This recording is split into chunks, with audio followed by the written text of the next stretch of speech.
Hi everyone, I hope you're all doing well today. We're listening to a song by Sheldon Riley today. It's called Not the Same from Australia.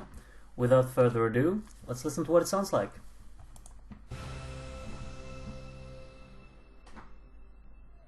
I was told at 6 years old they'd avoid me if my heart was cold.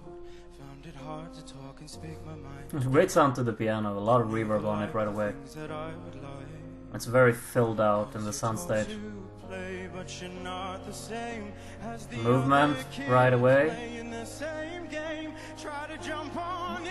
Vocal is very authentic and just in your face right away. I love this opening. And we add some strings.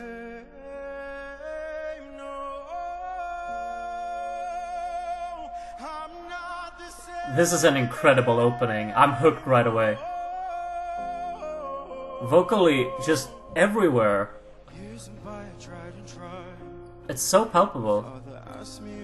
So we've got this kind of plucky rhythm input here, and there's a deep lying drum. It's very soft. Really sets the tone. The piano is beautiful. It's like cellos coming in here. The vocal performance is incredible. I'm loving it.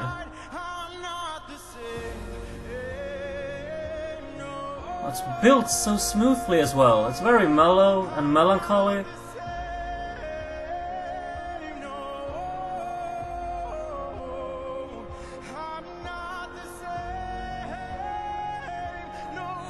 This vocal performance is out of this world. I'm loving how the vocal moves all over the place. The melody is just...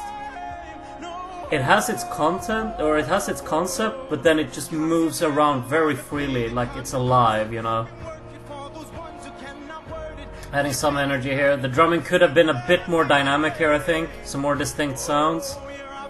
The strings are a bit static. I like the idea of really building up energy here, but they could have done more with the drums, I think. Could have been more distinct sounds here.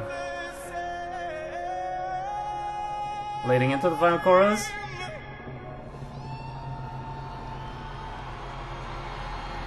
Big effects! Massive sound effects.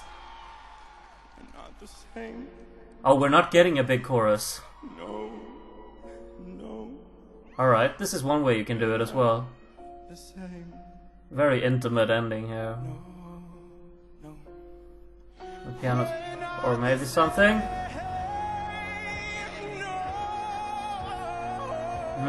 Alright, so the drums are still very soft here. The instrumental doesn't really have this explosive ground approach that I expected. Alright. It was really emotionally impactful, I think. This... God. This is definitely one way to approach a song. I'm really loving the concept of it. Everything is just well thought out. I think just my personal preference would have been for the more grand finale. I mean, maybe that could be a bit, you know, some people could consider it a bit cheesy in the songwriting structure, but this definitely built towards one of these massive, just collective hits in the soundstage that really makes everything grand and explosive at the end. I think that could have been more palpable, to be honest. And they really had, like, the instrumentation was there for something like this to be built. Just more, you know, hard-hitting drums, more dynamic in the drums, I think. Like, you could have used more than just... There's basically only, like, the kick drum in this song.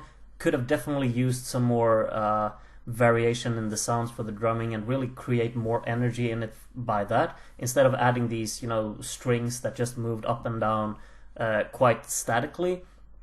Could have definitely made for a grander build there, and then the final chorus could have really just had this impact of the whole orchestral side of things coming in, along with this piano that sounds really distinct in the background, and drumming that really just drives the song forward in the final part. Because the vocal performance is definitely there. The delivery of these vocals is mind-blowingly, what do you call it, like precise and convincing, and just the way he performs it as well, it's just phenomenal, you know.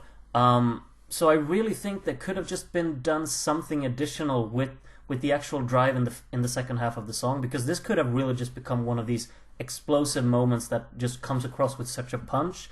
At the moment, I feel like it was a bit too restrained towards the end. There's this nice segment where everything is scaled back and it becomes very intimate when he takes off this mask or whatever. But just the concept of that part, I understand why they wanted to incorporate it, but they still build up towards the final chorus that's supposed to be a bit grander, but it just doesn't really hit all the way because this final chorus is pretty similar to the second one.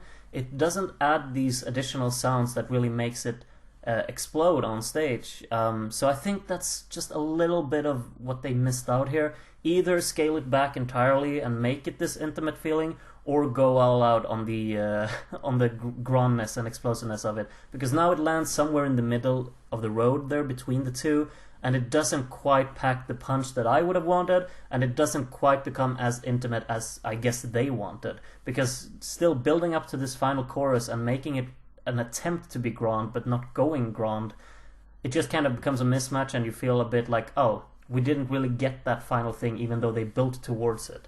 So I think that's like a pretty big flaw for me personally, because I loved everything else about this. This really hit me. It was just, the opening was fantastic, like with the piano and his vocal being so central. Just that opening became so tangible for me, and I really got hooked into the song right away. And I loved the way it progressed as well for the first half. But as I've already mentioned a million times now, the second half of the song probably didn't really match my expectations and didn't really match where I wanted it to go. But that could just be me. Now I want to hear what everyone else has to say about this one. Do you agree with me? Do you like the way it is? Whatever it is, leave it in the comments and I'll be looking forward to reading it. Still, I enjoyed this a lot. So really, really nicely chosen song here, Australia. I really think so. I'll be listening to it a lot for sure, even though it has its shortcomings in my book. But other than that, I hope to see you in the next video. Other than that, take care of yourselves, and bye-bye.